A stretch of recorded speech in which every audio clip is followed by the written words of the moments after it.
सभी को मैं फिर से इस न्यूमेरिकल सीरीज के प्लेटफॉर्म पर हम फिर मिल रहे हैं।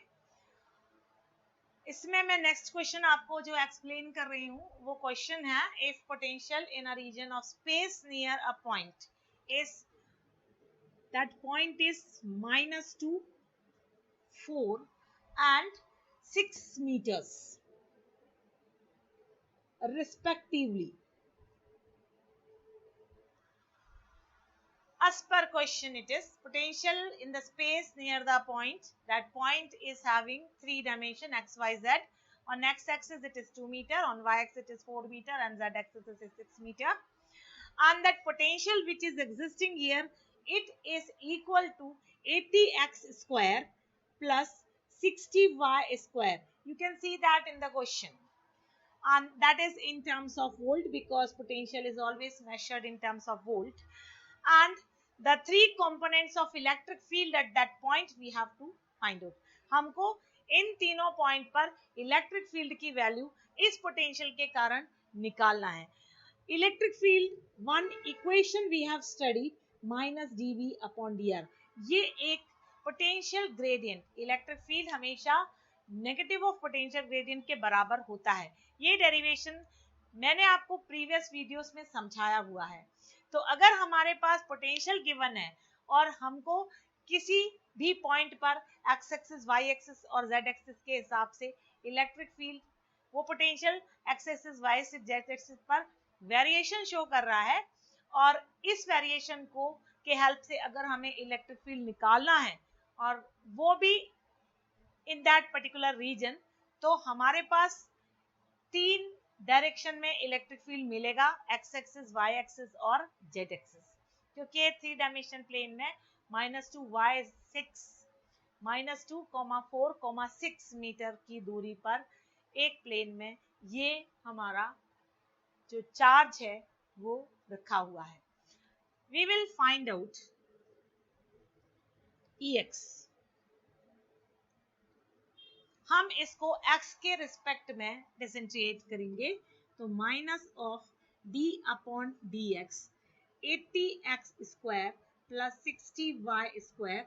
जब हम इसको डिसइंटीग्रेट करेंगे तो ये -160 आपके पास x बचेगा। ओके, x की वैल्यू यहाँ पर -2 है, तो हमारा Ex कितना निकलेगा? Ex निकलेगा -160 into -2 equals to 320 वोल्ट पर मीटर। ये वोल्ट पर मीटर इस इलेक्ट्रिक फील्ड का यूनिट है। आप वैसे भी देखिए, इलेक्ट्रिक फील्ड को वोल्ट पर मीटर यूनिट के फॉर्म में हम लिख सकते हैं। तो Ex के अलोंग जो हमारा इलेक्ट्रिक फील्ड निकल रहा है वो 120 वोल्ट पर मीटर निकल रहा है। इसी तरह से हम आगे बढ़ेंगे तो Ey को हम निकालेंगे, तो -dy/dx हो जाएगा, -d/dx of 80x square plus 60y square. और जब हम इसको डिफरेंशिएट कर रहे हैं, हमको जो आंसर मिल रहा है Ey का वो मिल रहा है 120y, और ये भी हमारे पास माइनस में है। यहाँ y की वैल्यू हमारे पास 4 है, तो हम इसकी वैल्यू को सब्स्टिट्यूट करेंगे, -120 इंटू 4, तो Ey की वैल्यू हमारी हो जाएगी 480 वोल्ट पर मीटर। बहुत सिंपल क्वेश्चन है, और हम इसी तरह से जब Ez पर लेके आएंगे तो Ez में हम इसको डिफरेंशिएट करेंगे विथ रिस्पेक्ट टू z, और जब हम इसको Ez के टर्म्स में डिफरेंशिएट करेंगे तो ये हो जाएगा 80x square plus 60y square. Being इसमें कोई z का टर्म नहीं है तो Ez की वैल्यू ऑटोमेटिकली 0 हो जाएगी।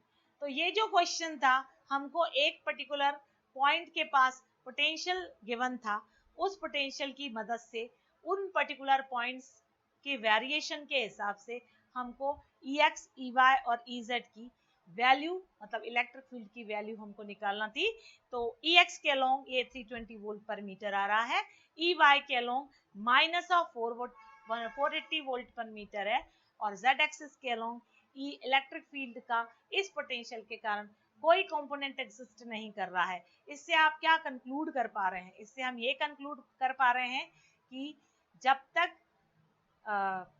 हमारा पोटेंशियल का कंपोनेंट उस पर्टिकुलर एक्सिस पर नहीं होगा, इलेक्ट्रिक फील्ड हमारा नहीं निकलेगा।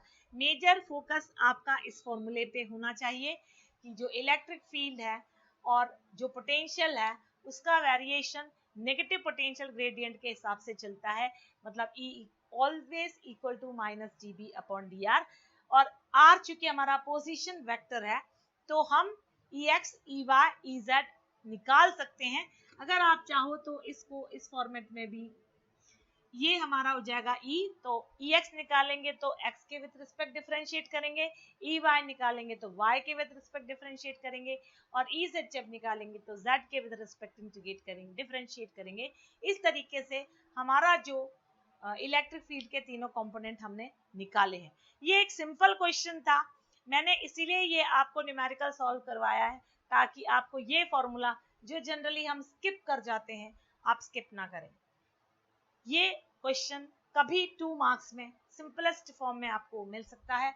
नेक्स्ट क्वेश्चन भी आप देखिए, नेक्स्ट क्वेश्चन आपको मैं जो करवाने जा रही हूं उस क्वेश्चन में आप देखो, आप इस क्वेश्चन को देखिए। Electric potential in some region of space is given by V equals to A plus BX square. ठीक है, ये हमारा क्वेश्चन में आप देखिए V equals to A plus BX square question में गिवन है। ये हमारा क्वेश्चन गिवन है, जो यहाँ पर V है वो वोल्ट में है।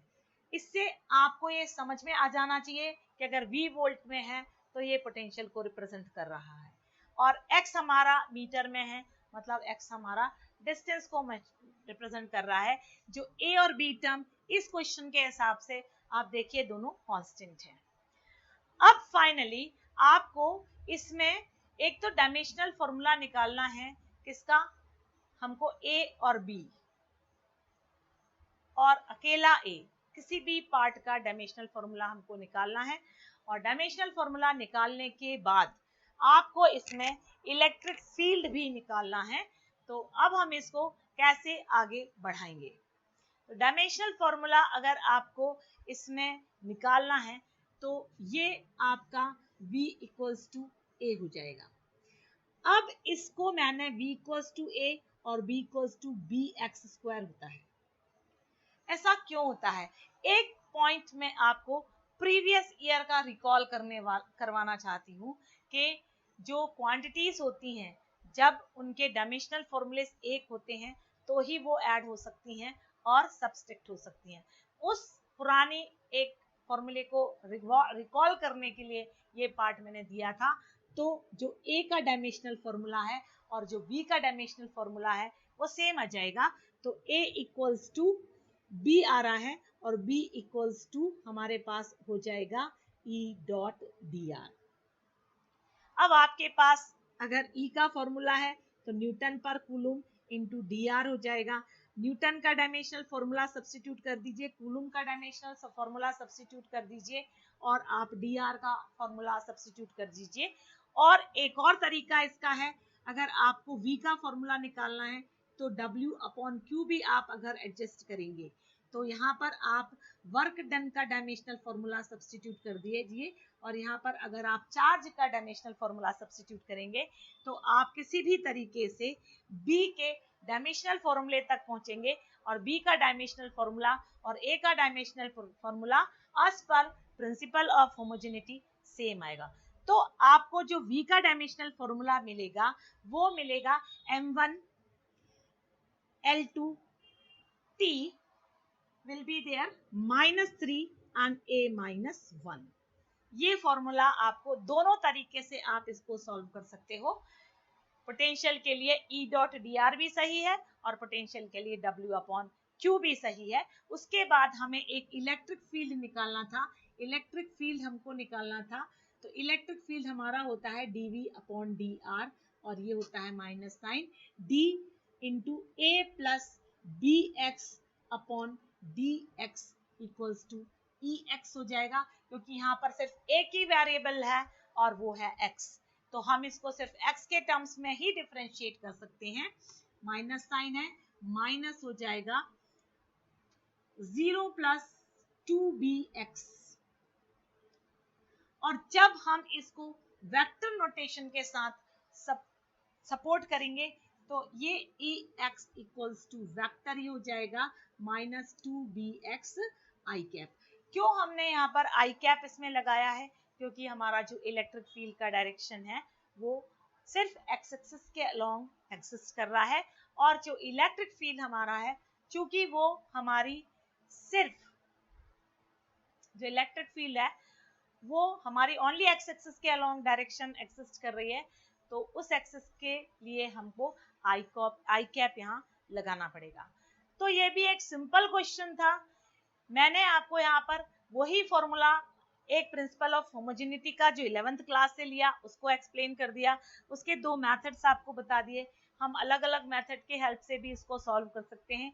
डायमेंशनल फॉर्मूला मैंने आपको निकालना बताया है, और प्रीवियस क्वेश्चन में जो पार्ट हमने सॉर्ट आउट किया था equals to minus dv upon dr कि जो इलेक्ट्रिक फील्ड होता है वो माइनस ऑफ पोटेंशियल ग्रेडियंट होता है, उसको हम आगे बढ़ाया और हमने ex हम देख रहे हैं उसमें सिर्फ एक ही वेरिएबल x है, तो x एक्सिस के अलोंग ही इस इलेक्ट्रिक फील्ड का वेरिएशन पॉसिबल है, तो हमने ex की वैल्यू के लिए निकाली है, क्योंकि अगर हम ey और ez इस पर निकालेंगे तो वो दोनों जीरो हो जाएंगे। आप चाहें तो इसको लिख सकते हैं ey vector equals to 0 and ez vector equals to 0, सिर्फ x एक्सिस की वैल्यू ex की वैल्यू आपको मिलेगी।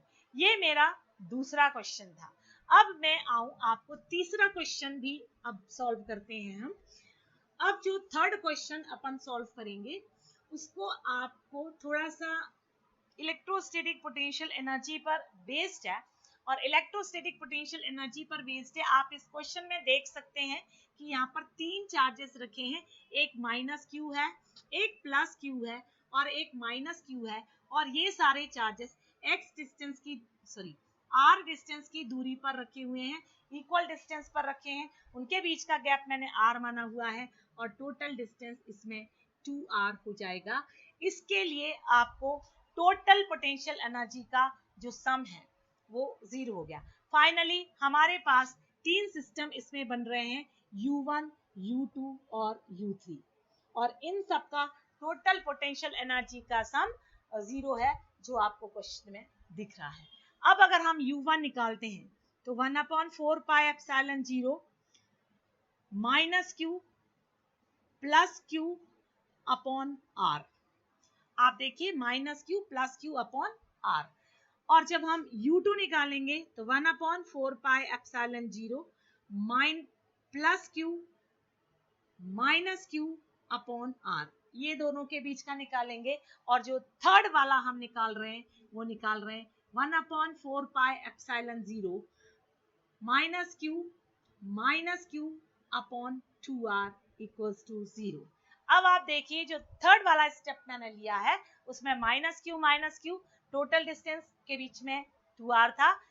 एक पॉइंट आपको यहाँ बहुत अच्छे से हाईलाइटेड क्लैरिफाई होना चाहिए कि इंटरवेनिंग चार्ज, इन दोनों चार्ज के बीच में जो एसोसिएटेड इलेक्ट्रोस्टैटिक पोटेंशियल एनर्जी है उसको डिस्टर्ब नहीं कर रहा है। अगर और हमको अब क्या करना है, फाइनली हमें इसमें निकालना है प्लस क्यू और स्मॉल क्यू के बीच का रेशियो। सिंपल है, आप 1/4 pi epsilon 0 Q upon R को कॉमन ले लीजिए, क्यू अपॉन आर को कॉमन ले लीजिए। यहां पर आपके पास माइनस क्यू बचेगा, यहाँ पर माइनस कैपिटल क्यू बचेगा, यहाँ पर आपके पास फिर से माइनस कैपिटल क्यू बचेगा, और यहाँ पर आपके पास प्लस क्यू स्क्वायर बचेगा, और equals Q square upon 2 q upon 2 equals to 0 बचेगा, क्योंकि 1/4 pi epsilon 0 q upon r आप कॉमन ले सकते हैं।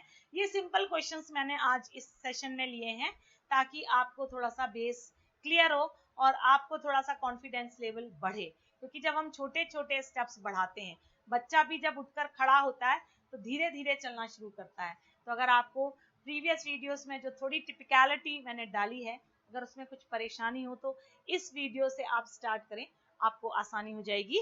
और ये अब हो जाएगा -2q plus of q by 2 equals to 0।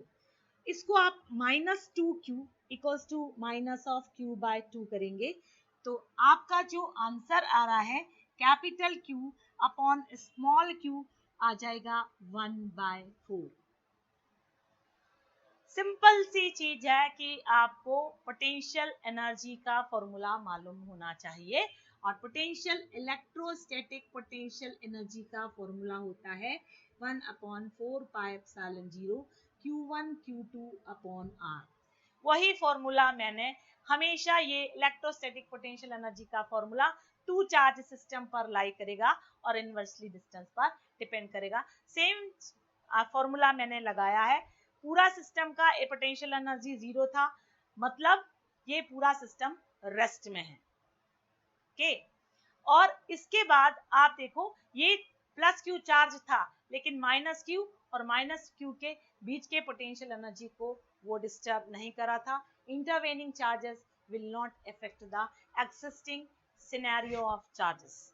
तो ये आपको समझ में आया होगा कि कैसे हम पोटेंशियल एनर्जी का फॉर्मूला अप्लाई करके दो चार्जेस के बीच का एक रेशियो निकाल सकते हैं। नाउ अब इसमें आपको मैं थर्ड क्वेश्चन भी सॉल्व करवाऊंगी। जो थर्ड क्वेश्चन में सॉल्व करवाऊंगी सेम कॉन्सेप्ट है dv अपॉन dr पे। ठीक है, मैंने इसीलिए एक ही तरह का कॉन्सेप्ट कैरी आउट किया है एक न्यूमेरिकल सीरीज में, ताकि उस पर आपको एक पर्टिकुलर होल्ड हो जाए, वो फॉर्मूला आपको अच्छे से याद हो जाए, वो फॉर्मूला कहाँ एप्लीकेबल होगा वो आपको समझ में आ जाए। तो जो नेक्स्ट क्वेश्चन है वो है आपका particle of mass carrying a charge.